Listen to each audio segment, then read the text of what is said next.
Gundam Evolution is a new free-to-play hero shooter from Bandai Namco where you take big-ass robots and fight on big-ass maps using big-ass teamwork to accomplish big-ass goals. Sounds fantastic, right? Honestly, it kinda is.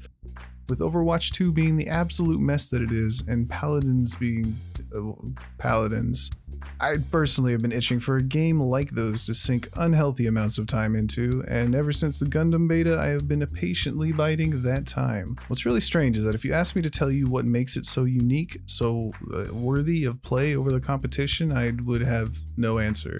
The game looks about as generic as it gets, which I'm told is a stylistic choice, leading to the guns that look like Lincoln Logs and battles that resemble a tornado hitting a scrap meat. Gunplay isn't as smooth as Overwatch or Apex, and the monetization is an issue all on its own. So why play?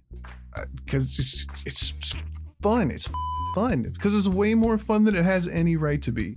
Coming from someone who knows nothing of Gundam as an IP, the simplicity of the game itself is pretty damn refreshing. There's no loot to collect, there's no builds to Google, there's no gimmicks, you just play the game. There isn't even like a single player or story mode. You just hop in the robot and beat up the other robots. Sure, at higher levels of team play, skill and composition are important if you want to win, but like for average folks like me, the game just goes from like one match to the next. The objectives are like simple, take the point. There's no staple FPS modes like team deathmatch or push or any of that garbage. I hope eventually that will change. There's a huge roster of mechs to choose from. You want to be like basic Call of Duty guy? Well, then you got Pale Rider. Feel like being a monster tank that has way too much HP and does way too much damage? Sasabi's got you. You have zero interest in playing the objective or moving at all while still being overpowered as GM Sniper mains? I see you out there. Maybe you just drank too many energy drinks and a dictionary worth of insults is the only thing that's going to make you feel better.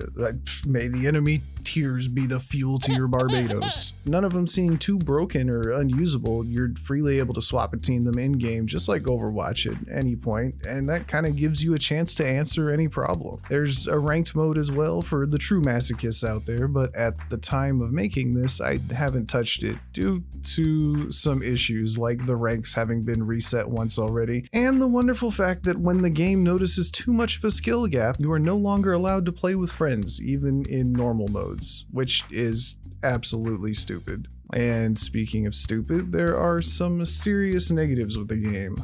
Some of the best mechs are locked behind a paywall, and while you technically can earn them through play, the creators have seen to it that grinding games won't help at all. You have a limited number of daily and weekly achievements that will actually earn you one of the 3 currencies available to unlock said mechs, but it's just not nearly enough to unlock the full roster anytime soon. If you like playing with friends across the world, well, good luck, because the game is region locked and straight up just isn't available in some countries due to its frankly gross monetization system, and don't even get me started on the pricing. To start off with, to unlock the current mechs, it's $40, which I guess I can understand. I mean, it's free to play. It's $40 is kind of the cost of a game like this, but then you see the prices for some of the skins, which are on sale from release for $80 for 4 skins.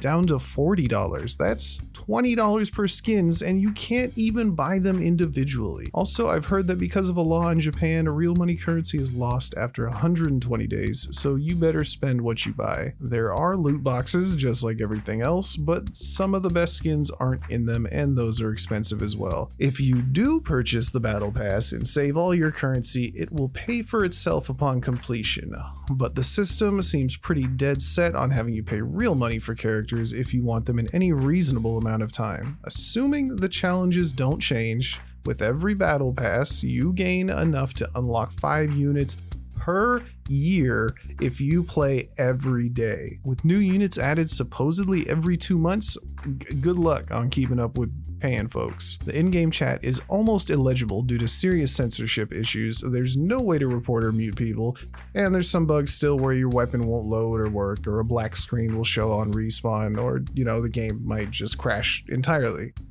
All that being said, as negative as I sound, I still want to play. I still want to jump in game after game and have the enemy team call me trash for dunking on them with garbage Barbados. I want to do ranked. I want the best for this game because at its base, it has so much potential to be the next Overwatch, but like good. Unfortunately, if there's no serious changes made with all this pricing and modes of play, this will just end up being another fantastic prototype that dies an early death due to stagnation. I'm looking at you, DNF Duel.